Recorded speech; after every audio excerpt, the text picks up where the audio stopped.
In Nigeria's colonial history, uprisings were far from rare. But in 1929, something remarkable unfolded. It didn't happen on a battlefield, and it wasn't fought with rifles or spears. Instead, the rebellion took root in market stalls, on village roads, and in public squares across southeastern Nigeria. And it wasn't men who led it. It was women, thousands of them, mothers, daughters, traders, and farmers, united in defiance against British colonial authority. Known today as the Aba Women's Riot or the Women's War of 1929, this movement was not chaos, but a deliberate and highly organized act of resistance. It shook the foundations of the British administration and redefined the meaning of collective action.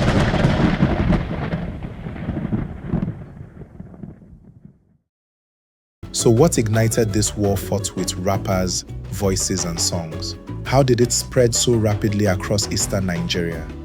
And what lasting mark did these women leave on history? By the late 1920s, Nigeria was a colonial construct, stitched together by force and run with an iron hand.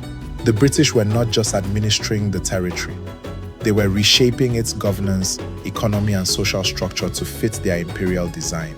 In the southeast, where the Women's War would erupt, the traditional political system was decentralized.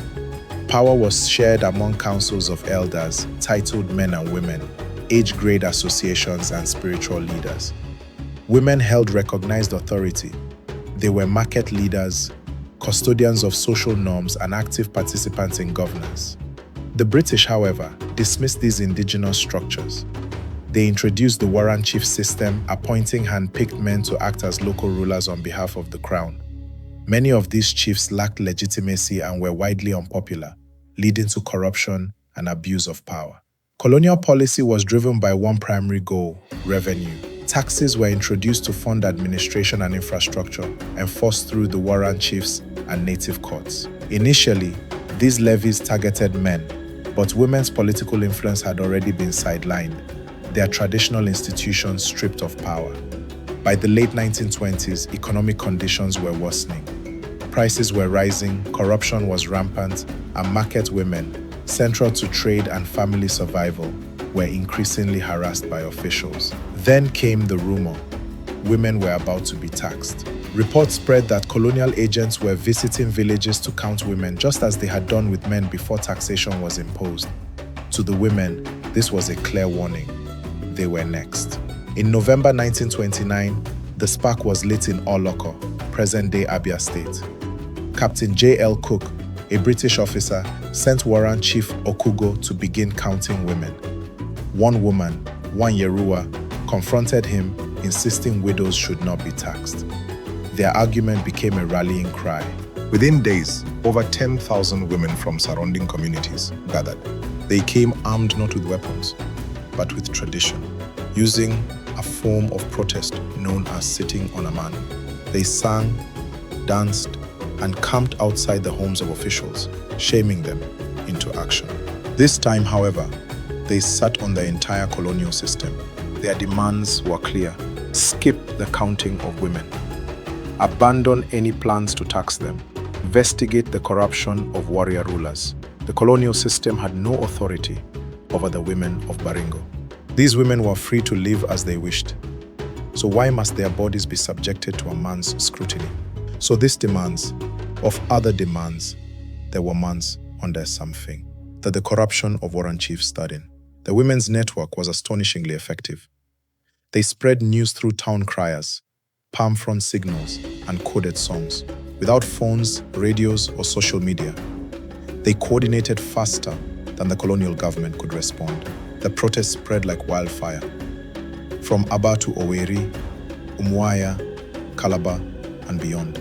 Tens of thousands joined in. Markets shut down, roads were blocked, and chiefs were besieged in their homes. The British were shocked. Women were not supposed to engage in politics, let alone mount an organized resistance. Their response was brutal. Troops opened fire on unarmed crowds, killing at least 50 women, though some estimates suggest far more. In Opobo, Ikotabasi, 33 women were massacred in a single day. The violence was disproportionate and inhumane. but it only strengthened the women's resolve. The Women's War quickly became the largest anti-colonial protest in southeastern Nigeria's history. By the end, all of 50 native courts were attacked or occupied. Several sovereign chiefs were removed by public pressure. Governmenting buildings were damaged or destroyed.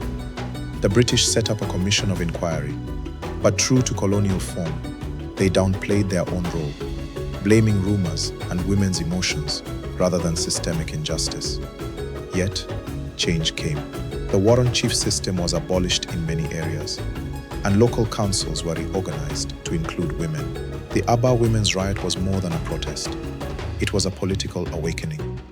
Women like Nwanyerwa became symbols of resistance.